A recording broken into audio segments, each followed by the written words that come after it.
During the summer of 1919, 36 cities across the United States erupted with white supremacist terrorism and violent race riots, including Chicago and Washington, D.C.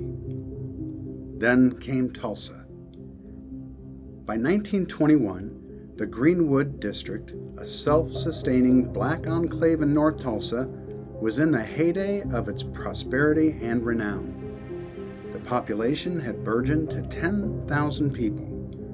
Booker T. Washington coined the term Black Wall Street for Greenwood's thriving commercial district. Beginning on the evening of May 31, 1921, and concluding by June 1st the following day, the Greenwood District was disintegrated by fire and white mob violence into 35 city blocks of ash and the charred remains of more than 1,200 homes and 200 businesses, schools, and churches.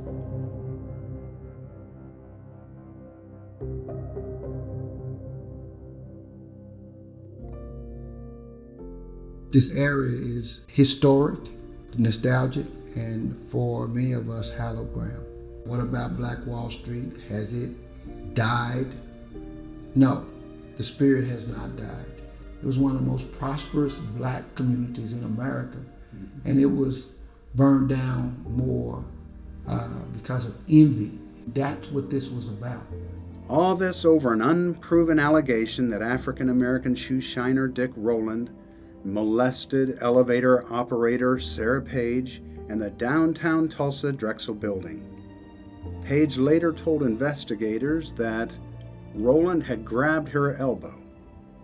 After Rowland's arrest, a white mob up to 2,000 gathered outside the Tulsa County Courthouse demanding swift justice.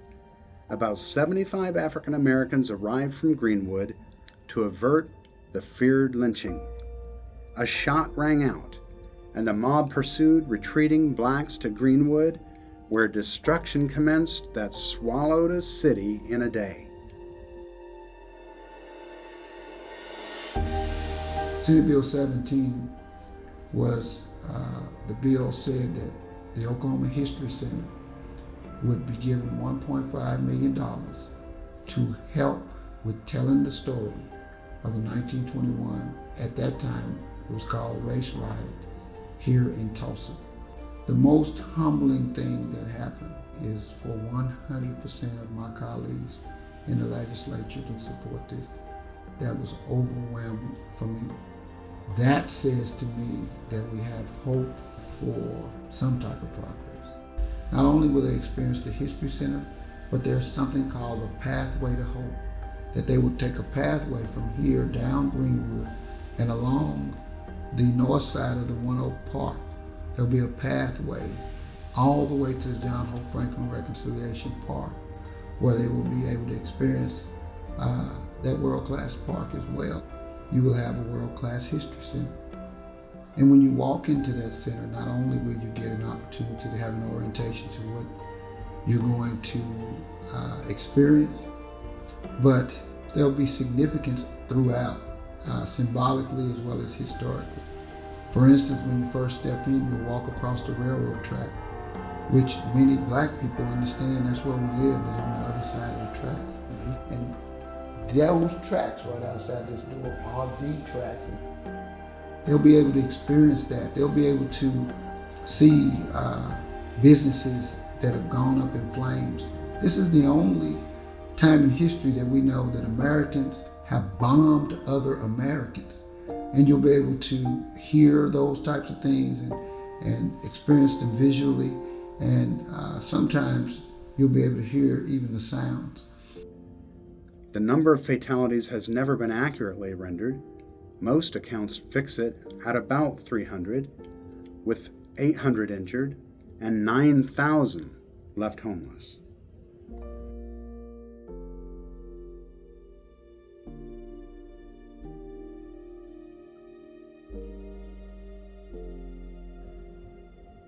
Eyewitnesses claimed that the bodies of African Americans were piled into trucks and dumped into the Arkansas River.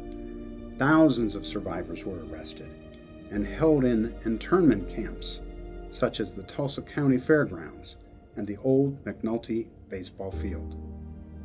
No whites were ever arrested or prosecuted.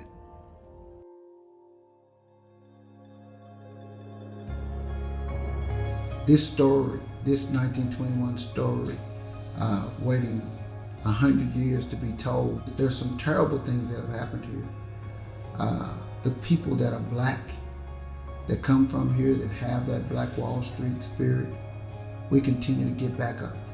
That's the Black Wall Street spirit, is when those homes and businesses were burned down and they had paid these insurance claims all these years and they didn't pay out because they called it a riot.